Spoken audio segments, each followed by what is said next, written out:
अहादीस नमाज और इसकी शराइत।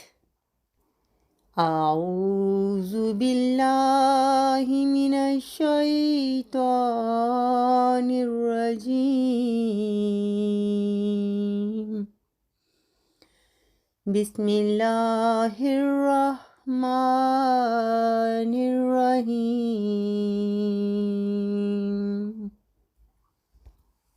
हज़रत अबू अयूब अंसारी रज़ी अल्लाह ताला अन्हो बयान करते हैं कि एक आदमी ने हज़रत सल्लल्लाहु अलैहि वसल्लम की खिदमत में अर्ज़ किया, ए अल्लाह के रसूल, कोई ऐसा अमल बताइए जो मुझे जन्नत में ले जाए और आग से दूर कर दे।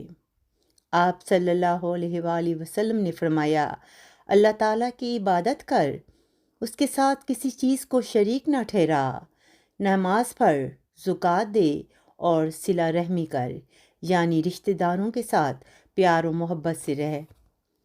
हज़रत जाबर रज़ी अल्लाह ताला अन्हो बयान करते हैं कि मैंने हज़रत सल्लल्लाहु अलैहि वसल्लम को ये फरमाते हुए सुना कि नमाज को छोड़ना इंसान को शिर्क और कुफ्र के करीब कर देता है।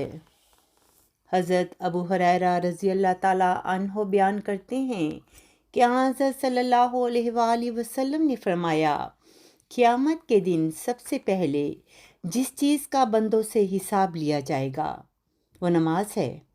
अगर ये हिसाब ठीक रहा तो वो कामयाब हो गया और इसने निजात पा ली। अगर ये हिसाब ख़राब हुआ तो वो नाकाम हो गया और घाटे में रहा। अगर उसके फ़र्ज़ों में कोई कमी हुई तो अल्लाह ताला फरमाएगा, देखो मेरे बंदों के कुछ नवाफिल भी हैं। अगर नवाफिल हुए तो फ़र्ज़ों की कमी इन नवाफिल के ज़रिए पूरी कर दी जाएगी। इसी तरह इसके बाकी अमाल का मुआयना होगा और इनका जायज़ा होगा। अल्लाह ताला हमें नमाज़ पढ़ने की तौफ़ीक दे, क्योंकि नमाज जन्नत की कुंजी है और इसी के ज़रिए हमारी निजात है। अल्लाहुम्मा आमीन।